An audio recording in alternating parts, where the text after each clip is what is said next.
सोचिए, एक ऐसी जगह जहां मीलों तक कोई इंसान नहीं है, सिर्फ आप हैं और आपका वो दोस्त जो आपके दिल के सबसे करीब है। अचानक एक पैर फिसलता है और आपका वो दोस्त एक गहरे, सूखे, अंधेरे कुएं में जा गिरता है। वो नीचे से चीख रहा है, मुझे बचाओ, मुझे बाहर निकालो। उसका गला सूख चुका है, सांसें उखड़ रही हैं और आपकी उम्र सिर्फ 8 साल है। आपके हाथ पैर कांप रहे हैं।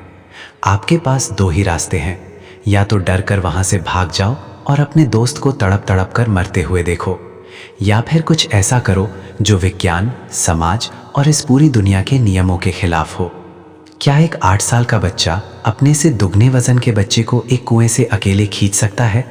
जवाब आप भी जानते हैं, नहीं। लेकिन उस दिन उस सुनसान जगह पर कुछ ऐसा हुआ जिसने कुदरत के नियम को भी हिलाकर रख दिया। आज की ये वीडियो सिर्फ एक कहानी नहीं है, ये आपके वजूद, आपके रिश्तों के धोखे और श्री कृष्ण के उन कड़वे सत्य की दास्तान है जिसे सुनने के बाद आज आपकी आंखों से झूठ का पर्दा हट जाएगा। अगर जिंदगी में सचमुच कुछ बड़ा करना चाहते हो तो आज अपने जीवन के 15 मिनट इस वीडियो को देना, क्योंकि आज जो राज खुलेगा वो आपकी सोच को हमेशा हमेशा के लिए बदल देगा। चलिए शुरुआत एक बेहद साधारण लेकिन सबसे गहरी बात से करते हैं। आपने अपने घरों में झाड़ू तो देखी होगी। झाड़ू में जब तक बंधन होता है ना, जब तक वो एक धागे से बंधी होती है, तब तक वो घर के कोने कोने से कचरे को साफ करती है, उसकी एक वैल्यू होती है। लेकिन जैसे ही वो बंधन खुल जाता है, वो झाड़ू खुद कचरा बन जाती है। हमारी जिंदगी भी बिल्कुल वैसी ही है। जब तक हम अपनों से, अपने सही विचारों और संस्कारों से बंधे हैं, तब तक समाज में हमारा सम्मान है। लेकिन आज का दौर कैसा है? आज लोग रिश्तों के बंधन को बोझ समझने लगे हैं। हर कोई आज़ाद होना चाहता है, लेकिन इस आज़ादी के चक्कर में लोग खुद कचरा बनते जा रहे हैं। तभी तो श्री कृष्ण कहते हैं कि जो कल था उसे भूल कर तो देखो, जो आज है उसे जी कर तो देखो। आने वाला पल खुद चल कर आएगा, बस एक बार सही रास्ते पर कोशिश करके तो देखो।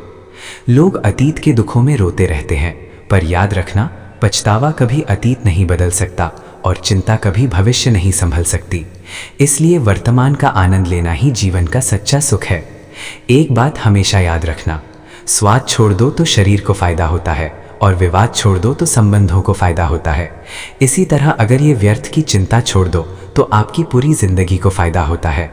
हमें हर संबंध को समय देना चाहिए, क्योंकि कल क्या पता हमारे पास समय तो भरपूर हो पर वो संबंध ही ना बचें। आजकल लोग बहुत चालाक हो गए हैं दोस्त। अगर कोई आपकी पीठ थपथपा रहा है, आपकी तारीफ कर रहा है, तो तुरंत नाचने मत लग जाना, थोड़ा रुकना, सोचना, क्योंकि तारीफ के उस आलीशान पुल के नीचे हमेशा मतलब की नदी बहती है। लोग आपके काम से प्यार करते हैं, आपसे नहीं।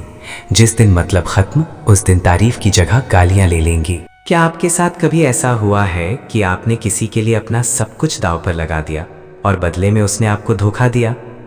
बुरा लगा होगा ना? लेकिन श्री कृष्ण कहते हैं, अगर कोई तुम्हें दुखी करे तो बुरा मत मानना, क्योंकि लोग हमेशा उसी पेड़ पर पत्थर मारते हैं जिस पेड़ पर सबसे ज्यादा मीठे फल होते हैं। अगर आप में कोई खूबी है तभी लोग आपको गिराने की कोशिश कर रहे हैं। समस्याएं हमारे जीवन में बिना किसी वजह के नहीं आती। उनका आना एक साफ इशारा है कि हमें अपने जीवन में कुछ बदलना है। जिंदगी की सबसे अच्छी बात जानते हैं क्या है? ये हमेशा एक जैसी नहीं रहने वाली। एक उम्र बीत जाने के बाद सबको ये बात समझ में आने लगती है कि दिन अच्छे हों या बुरे, दोनों बीत जाते हैं। जिंदगी के कुछ अध्याय, कुछ चैप्टर्स ऐसे होते हैं जिन्हें आज नहीं तो कल बंद होना ही है। इसलिए जो इंसान आज आपके लिए है ही नहीं, जो आपको छोड़ना चाहता है, उसे जबरदस्ती पकड़ने से क्या फायदा? भले ही जीवन भर अकेले रहना पड़े, रह लेना, लेकिन जबरदस्ती किसी से रिश्ता निभाने की जिद मत करना, क्योंकि भीख में मिला हुआ प्यार कभी सुकून नहीं दे सकता। आजकल लोग बहुत जल्दी हिसाब मांगने लगते हैं। 4 दिन आपके साथ रहेंगे और पूछ लेंगे, तुमने क्या किया है हमारे लिए? चाहे कोई व्यक्ति कितना भी बड़ा क्यों ना हो, उसमें कोई ना कोई कमी जरूर होती है, और कितना भी बुरा क्यों ना हो, कोई ना कोई गुण अवश्य होता है। रास्ते में कोई मिल जाए और हाल पूछ ले तो कौन सा हाल ठीक हो जाता है? बीमारी तो वही रहती है, दर्द तो वही रहता है, पर बस एक तसल्ली हो जाती है कि इस भीड़ भरी दुनिया में कोई आपका भी है। लेकिन याद रखना, अगर बुरी मानसिकता वाले लोग सिर्फ समझाने से हर बात को समझ जाते तो मेरे माधव, मेरे श्री कृष्ण कभी महाभारत होने ही नहीं देते। कुछ लोगों को समझाने का मतलब है अपने समय को बर्बाद करना। अब वापस चलते हैं उसी सुनसान इलाके की कहानी पर। वो दोनों बच्चे, एक 8 साल का और दूसरा 10 साल का, गेंद से खेलते खेलते गांव से बहुत दूर निकल चुके थे। चारों तरफ सन्नाटा था। तभी अचानक उनकी गेंद उस पुराने सूखे कुएं में जा गिरी। 10 साल का जो बड़ा बच्चा था, उसने कहा, रुको, मैं अंदर झांक कर देखता हूं कि गेंद कहाँ है। और इसी हड़बड़ी और जल्दबाजी में उसका पैर फिसला और वो सीधे कुएं के अंदर। गेंद तो मिली नहीं, वो खुद मुसीबत में पड़ गया। अब बाहर खड़ा 8 साल का छोटा बच्चा बुरी तरह कांप रहा था। उसके दिमाग में हर वो गंदा और डरावना ख्याल आ रहा था जो एक बच्चे को डरा सकता है। घर वाले बहुत मारेंगे, इसकी जान चली जाएगी, ये कभी बाहर नहीं आ पाएगा। कुएं के अंदर से चीखें आ रही थीं, बचाओ, मुझे बाहर निकालो। छोटा बच्चा दौड़कर इधर उधर गया, चिल्लाया, पर सुनसान जगह होने के कारण उसकी आवाज़ सुनने वाला कोई नहीं था। दूर दूर तक सिर्फ सूखी ज़मीन और पेड़ थे। अंदर पड़े बच्चे का गला सूख रहा था, सांस फूल रही थी, मौत बिल्कुल सामने खड़ी थी। तभी उस छोटे बच्चे की नज़र दूर झाड़ियों के पास पड़ी एक पुरानी रस्सी और बाल्टी पर गई। वो बिना 1 सेकंड गवाए भागा, रस्सी उठाई, बाल्टी बांधी और कुएं के अंदर फेंक दी और अपनी पूरी ताकत से चिल्लाया, पकड़ इसे, मैं तुझे ऊपर खींचूंगा। कुएं के अंदर से बड़े लड़के ने कहा, पागल हो गया है क्या? तू खुद छोटा है, तू मुझे नहीं खींच सकता, रस्सी टूट जाएगी, तू भी गिर जाएगा।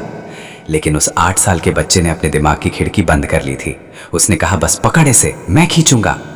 उस बच्चे ने रस्सी पकड़ी, पैरों को जमीन पर गड़ाया और खींचना शुरू किया। उसके हाथों की चमड़ी छिल रही थी, हथेलियों से खून आने लगा था, गला प्यास से सूखा जा रहा था। लेकिन उसके दिमाग में सिर्फ एक ही बात थी, मुझे अपने दोस्त को बचाना है। उसने अपनी जिंदगी का पूरा दम, अपनी आखिरी सांस उस रस्सी पर लगा दी और आखिरकार तिनका तिनका करके उसने उस 10 साल के लड़के को कुएं से बाहर खींच लिया। जब वो दोनों बच्चे गांव वापस लौटे तब तक रात हो चुकी थी। गांव में कोहराम मचा हुआ था। माता पिता रो रहे थे, लोग ढूंढने की बात कर रहे थे। जैसे ही दोनों को सही सलामत आते देखा, सबकी जान में जान आई। सबने पूछा, कहाँ गए थे तुम दोनों? अब बच्चे सच बोलते तो मार पड़ती, झूठ बोलते तो क्या बोलते। थके हुए थे, परेशान थे, तो छोटे बच्चे ने रोते हुए सच बोल दिया। उसने कहा, ये कुएं में गिर गया था और मैंने इसे रस्सी से खींचकर बाहर निकाला है। जैसे ही ये बात गांव वालों ने सुनी, सब ठहाका मारकर हंसने लगे। लोग बोले, तुम पागल हो क्या? झूठ बोलने की भी कोई हद होती है? तुमसे घर की एक बाल्टी पानी नहीं खींची जाती और तुमने इतने बड़े लड़के को कुएं से बाहर निकाल दिया। बंद करो ये बकवास। सब बच्चे का मजाक उड़ा रहे थे। तभी उस भीड़ में से गांव के सबसे बुजुर्ग व्यक्ति, वहां के सरपंच साहब आगे आए। उन्होंने सबको शांत किया और बहुत गंभीरता से कहा, यह बच्चा झूठ नहीं बोल रहा है, ये बिल्कुल सच कह रहा है। इसने वाकई में उस लड़के को कुएं से बाहर निकाला है। पूरा गांव सन्न रह गया। लोगों ने पूछा, सरपंच जी, ये कैसे मुमकिन है? एक 8 साल का बच्चा ये कैसे कर सकता है? सरपंच साहब मुस्कुराए और उन्होंने जो कहा उसे आज आपको अपने दिल पर लिख लेना चाहिए। उन्होंने कहा, इसके मुमकिन होने के सिर्फ 2 कारण हैं। पहला कारण, उस समय उस सुनसान जगह पर इस बच्चे के पास कोई दूसरा विकल्प, कोई दूसरा ऑप्शन नहीं था। इसे मालूम था कि अगर आज इसने रस्सी नहीं खींची तो इसका दोस्त मर जाएगा।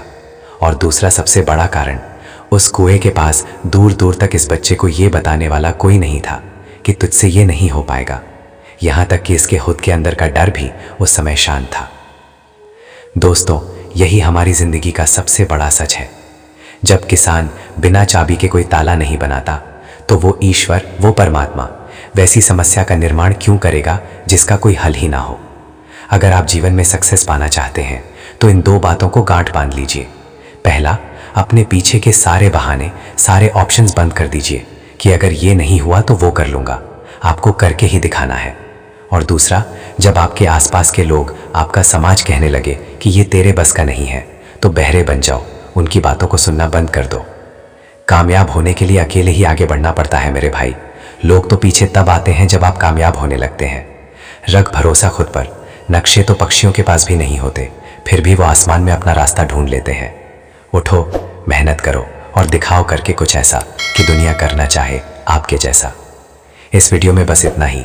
अपना ख्याल रखिएगा। जय श्री कृष्ण।